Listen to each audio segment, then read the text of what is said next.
BA part second year के विद्यार्थियों, ई व्याख्यान में आपका स्वागत है।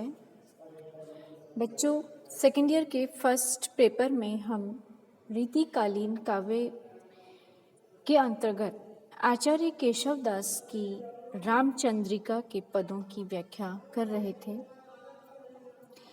आचार्य केशवदास रीतिकाल के महत्वपूर्ण कवि एवं आचार्य हैं और उन्होंने राम कथा का उपजीव्य लेकर के रामचंद्रिका नामक एक महाकाव्य रचा था। हम इसमें विभिन्न प्रसंग हैं और इससे पहले सीता दर्शन, भरत और कैकेयी संवाद, पंचवटी वर्णन आदि पदों को हम सुन चुके हैं, पढ़ चुके हैं, व्याख्यायित किए जा चुके हैं। आज सीता हनुमान संवाद और राम का विरह वर्णन, हनुमान रावण की भेंट, इन सब पदों की व्याख्या करेंगे। बच्चों, हनुमान माता सीता को ढूंढने के लिए जाते हैं और उन्हें अथक प्रयासों के बाद ज्ञात होता है कि वो अशोक वाटिका में है। अशोक वाटिका में चूंकि सीता और हनुमान दोनों अपरिचित हैं एक दूसरे के लिए, और सीता को वो पहचान लेते हैं, लेकिन हनुमान से सीता विभिन्न प्रकार के प्रति प्रश्न करती है कि वास्तव में ये रामदूत है, राम के सेवक हैं और मेरी कुशल क्षेम के लिए आए हैं, या अन्य कोई राक्षसी प्रपंच या माया है। इसीलिए वो अपने आप को संतुष्ट करने के लिए प्रश्न करती है। आपको इस पद के माध्यम से यही बताया जाएगा। इसमें सीता हनुमान संवाद है ये, और इसमें पट्टद्धि का छंद है केशवदास ने। केशवदास कहते हैं इसमें, कर तोरी कह्यो हो पवन दूत जिये, जननी जानू रघुनाथ दूत, दशरथ कौन दशरथ नंद, दशरथ कौन अज तनिय चंद। यहाँ पर अशोक वाटिका में सीता के समक्ष हनुमान खड़े हैं और वो अपने आप को राम भक्त बताते हैं, पवन पुत्र बताते हैं। लेकिन सीता भले कैसे विश्वास करे कि इतनी दूर जहाँ किसी को कुछ ज्ञात नहीं है कि मुझे कहाँ गुप्तावास में रखा गया है, ज्ञातवास में रखा गया है, और ये कोई मेरे विरुद्ध कोई दुर्भिसंधि नहीं है, कोई षड्यंत्र नहीं है। तो वो हनुमान माता सीता को परिचयात्मक संवाद के रूप में कहते हैं। कर जोरी कह्यो, हाथ जोड़ करके विनम्र हो करके वो कहते हैं उनसे, हो पवन पुत्र, मैं पवन पुत्र हूँ, पवन सुत हूँ। जिये जननी जानू रघुनाथ दू, जिये हे जननी, आप अपने हृदय में मुझे रघुनाथ का दूत समझें, रघुनाथ का संदेशवाहक समझें, उनका सेवक समझें। वो अपने परिचय में जनक जननी सीता से कहते हैं। लेकिन सीता को विश्वास नहीं होता, वो आश्वस्त नहीं हो पाती है और अपने संदेह के स्वरूप वो हनुमान से प्रति प्रश्न करती हैं। रघुनाथ कौन? कहते हैं कि रघुनाथ, किस रघुनाथ की बात कर रहे हो तुम? लेकिन हनुमान जी कहते हैं दशरथ नंद, राजा, चक्रवर्ती सम्राट, यशस्वी सम्राट दशरथ के नंद, दशरथ के पुत्र। सीता इतने पर भी संतुष्ट नहीं होती है, प्रश्न पे प्रति प्रश्न करती है कि कहीं ये मेरे प्रति कोई छल, प्रपंच या छलावा तो नहीं है। एक बार रावण छल से उनको हर लाया, पुनः इन राक्षसों की कोई मायावी जाल तो नहीं है, इसीलिए वो पुनः आत्म सुरक्षा के लिए वो सावचेत है और सहज विश्वासी नहीं है। पुनः हनुमान से प्रश्न करती हैं, दशरथ कौन? किस दशरथ की बात कर रहे हो? अज तनिय चंद। हनुमान राम की वंश परंपरा से परिचित हैं। इस संवाद से यही ज्ञात होता है कि अज के तनिय, राजा महाराज अज के पुत्र, चंद्रमा स्वरूप पुत्र दशरथ के पुत्र हैं। अर्थात मैं रघुनाथ को भी जानता हूँ, रघुनाथ राजा दशरथ के पुत्र हैं, और दशरथ कौन है तो इसका भी वो बड़ी सहजता से प्रत्युत्तर करते हुए कहते हैं, महाराज अज के चंद्र स्वरूप पुत्र। अब माता सीता को कुछ कुछ भरोसा उन पे होने लगता है और वो कहती हैं कि अगले वाले पद में वो उनसे जो बात कहती हैं उस पद को हम उन्हें देखते हैं कि ही कारण पठिए यही निकेत निज देन लेने संदेश हेतु गुण रूप सील शोभा सुभाव कछु रघुपति के लक्षण बताओ।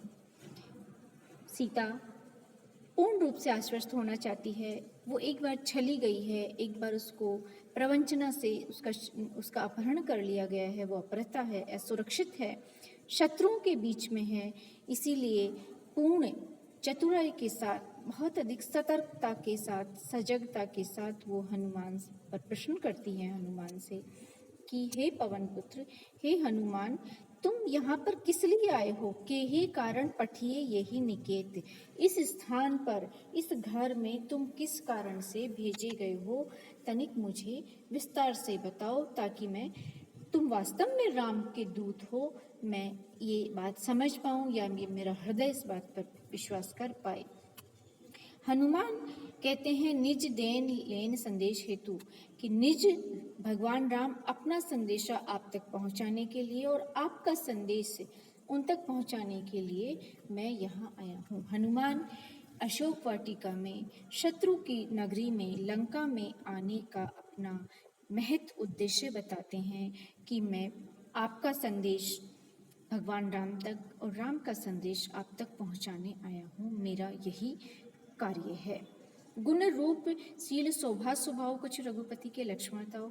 सीता थोड़ी सी आश्वस्त होने लगती है, लेकिन वो राम के स्वरूप को सुनना चाहती है कि क्या ये व्यक्ति जो अपने आप को पवन पुत्र बता रहा है, राम का दूत बता रहा है, प्रभु रघुनाथ तो वास्तव में ये रघुनाथ से परिचित है क्या, या मेरा हितैषी है और राम का सेवक है। इसलिए वो उनसे कहती हैं कि क्या तुम उनके गुण, स्वभाव, शील, प्रकृति, उनकी शोभा के बारे में कुछ बता सकते हो?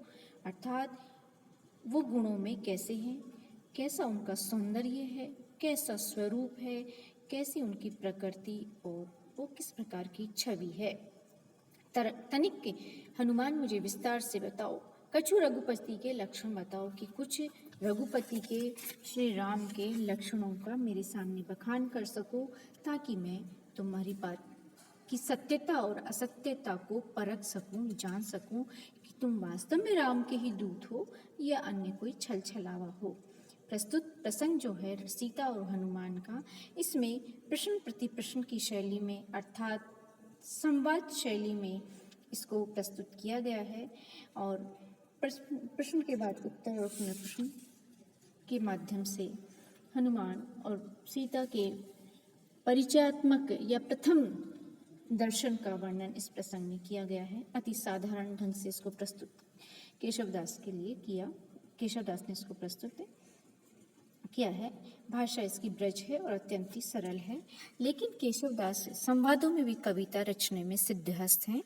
ये विशेषता प्रस्तुत प्रसंग में या पद्य में हमें पता चलती है।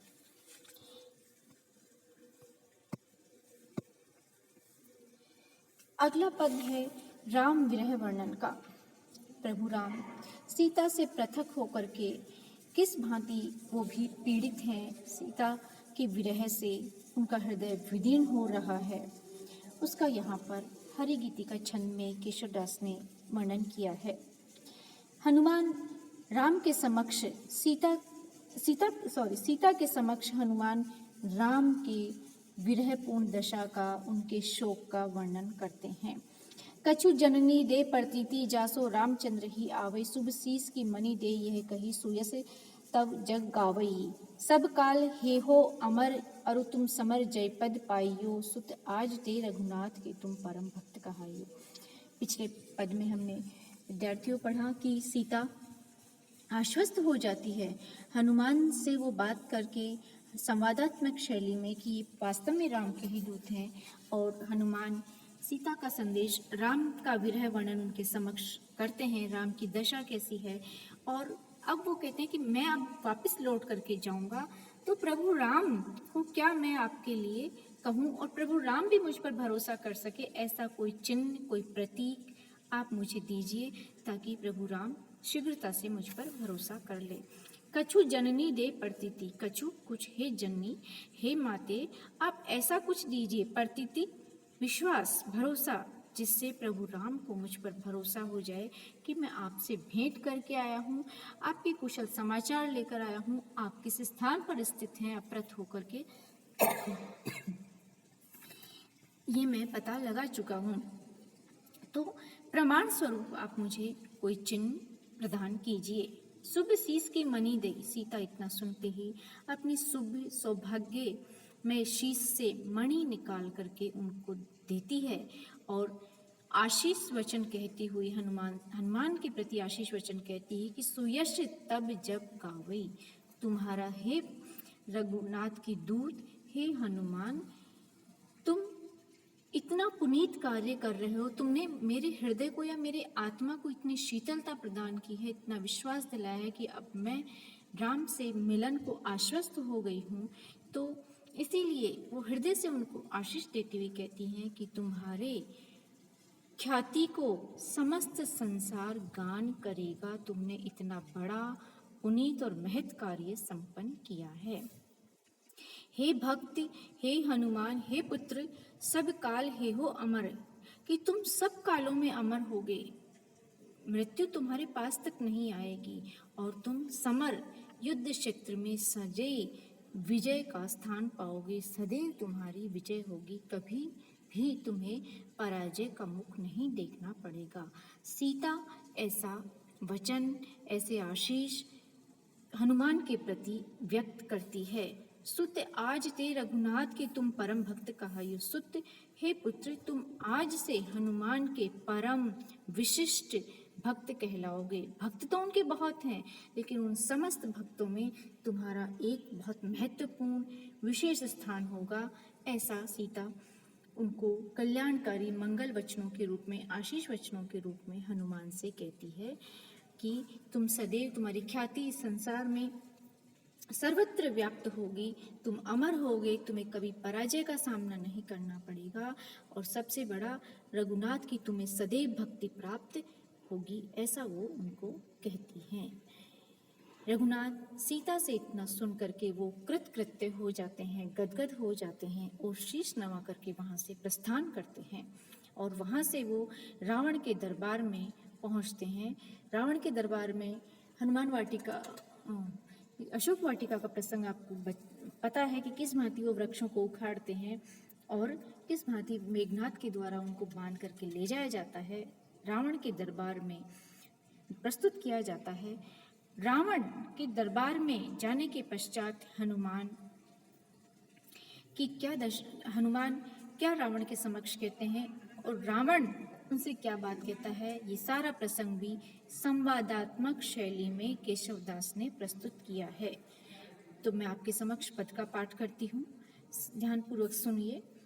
हनुमान रावण संवाद।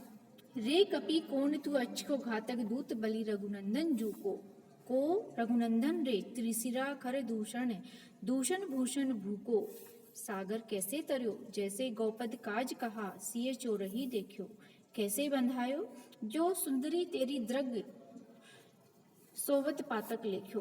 अब यहाँ पर रावण हनुमान से कहता है कि हे कपि, हे बंदर, तू कौन है? अक्षय कुमार रावण का पुत्र, जिसको हनुमान ने अशोक वाटिका में जिसका वध कर दिया था, जिसको मार दिया था। तो रावण कहता है कि तू अक्षय कुमार को मारने वाला, उसका हत्यारा है। वानर तो इतना बलशाली है कौन, अपना परिचय तो बताओ। तो हनुमान इतने बलशाली होते हुए भी वो अपने आप को दूत बताते हैं। किसका? बलि जो बलशाली रघुनंदन है, मैं उनका दूत हूँ, उनका संदेशवाहक हूँ, उनका सेवक हूँ, भक्त हूँ, इतना ही वो कहते हैं। रावण पुनः प्रश्न करता है, पुनः संवाद करता है हनुमान से, को रघुनंदन रे, कि रघुनंदन कौन है? मैं नहीं जानता, किस रघुनंदन की बात कर रहे हो? राम असत्य भाषण करता है, असत्य वचन कहता है। वो भली भांति परिचित है कि ये वही रघुनंदन है, वही श्री राम है जिनकी पत्नी को वो यहाँ छल पूर्वक ले आया है। त्रिशिरा खर दूषण दूषण भूषण भूको। हनुमान भी उसकी दुखती रग पर, उसकी दुर्बलता को, उसकी पराजय पर हाथ रखते हुए कहते हैं कि त्रिशरा खर दूषण आदि दुष्ट राक्षसों को का वध करने वाले उनके लिए उनका काल के समान है, और इस धरा के भूषण, इस धरती के आभूषण के समान है। अर्थात त्रिशरा खर दूषण आदि राक्षसों का वध करके इस पवित्र धरती माँ का उन्होंने श्रृंगार किया है या दुष्टों के बोझ को हल्का किया है, तो इस धरा के वो बहुमूल्य आभूषण के समान हैं। राम के विषय में ऐसा वो वर्णन करते हुए कहते हैं। अब राम दूत हनुमान से रावण अगला प्रश्न करता है कि इतना विशाल सागर तैर के आना, रावण की नगरी तक या उसके साम्राज्य तक पहुंचना कोई सरल कार्य नहीं था। राम बहुत आश्वस्त था, निश्चिंत था कि यहाँ तक सीता का पता लगाने के लिए कोई नहीं आएगा, क्योंकि बीच में एक महासागर जो स्थित है। तो कह रहे कि कैसे तुमने सागर तैर लिया, जो असंभव कार्य है। लेकिन हनुमान कहते हैं कि जैसे गोपद गाय का चरण रखा जाता है, गाय का खुर या जो चरण का निशान होता है, वो निशान एक छोटा सा स्थान धरती का, भूमि का घेरता है, उसका लंघन करना बहुत ही सरल कार्य है। हनुमान इसका उदाहरण देते हुए कहते हैं कि इस विशाल सागर को मैं जैसे गाय के चिन्ह, गाय के पैर जितनी सी भूमि घेरता है, और उस स्थान को उल्लंघन कर पाना या पार पाना कोई कठिन कार्य नहीं है, दुष्कर नहीं है। मैंने उतनी ही सरलता से तुम्हारे इस महासागर को, महासमुद्र को पार कर लिया है। रावण अगला प्रश्न पूछते हैं, काज कहा, तो फिर क्या काम है, किस उद्देश्य से आए हो, क्या कार्य करने आए हो इतना विशाल सागर तैर करके। सिए चोर ही देखो, सीता के चोर को ढूंढने आया हूँ, पता लगाने आया हूँ। हनुमान का साहस देखिए, वो सीता के चोर के समक्ष खड़े हैं, अर्थात एक बलशाली समृद्ध चक्रवर्ती सम्राट के समक्ष खड़े हैं, लेकिन उनका नैतिक और आत्मबल इतना बड़ा है कि वो रावण के सामने ही उसको चोर सिद्ध करते हुए कहते हैं कि सीता के चोर को देखने आया हूँ। फिर कह रहे हैं कि तुम इतने बलशाली हो, फिर बंद कैसे गए, कैसे आबद्ध हो गए इस छोटे से बंधन में रस्सी के द्वारा। रावण को इस बात पे भी थोड़ी सी आश्चर्य प्रकट करता है। तो हनुमान जो उत्तर देते हैं वो इस पंक्ति में सुनिए बच्चों। जो तेरी सुंदरी दुई दृग सोवत पातक लेखो, कि मैं सीता को ढूंढने के लिए महल महल कक्ष कक्ष भटकता रहा, और मैंने किसी कक्ष में तुम्हारी सुंदरी को शयन करते हुए मैंने देख लिया। उस पाप स्वरूप में अपने आप को बंधा दिया है मैंने, अर्थात जो मुझे किसी पर स्त्री का शयन करते हुए मैंने देखा, मैंने नेत्रों के द्वारा जो दृश्य मैं देखना नहीं चाहता था, इसीलिए उसके प्रायश्चित स्वरूप में बंद करके तुम्हारे समक्ष आ गया हूँ। अन्यथा मुझे बांधा जाना कोई सरल कार्य नहीं है। एक तो स्वयं हनुमान असीम बल के खजाने हैं, ऊपर से श्री राम की उन पर कृपा है, अनुकंपा है, राम के भक्त हैं।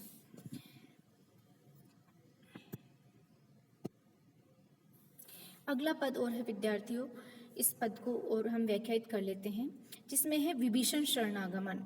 आप सभी जानते हैं, राम कथा के प्रसंगों से आप परिचित हैं कि कैसे विभीषण रावण को समझाना चाहता है, वो उनको धर्म की, नैतिकता की शिक्षा देते हैं, लेकिन रावण को ये बातें तनिक भी नहीं सुहाती है, और वो उचित शिक्षा देने वाले, सीख देने वाले अपने भाई को भी अपमानित करके, चरण से प्रहार करके निकाल देते हैं।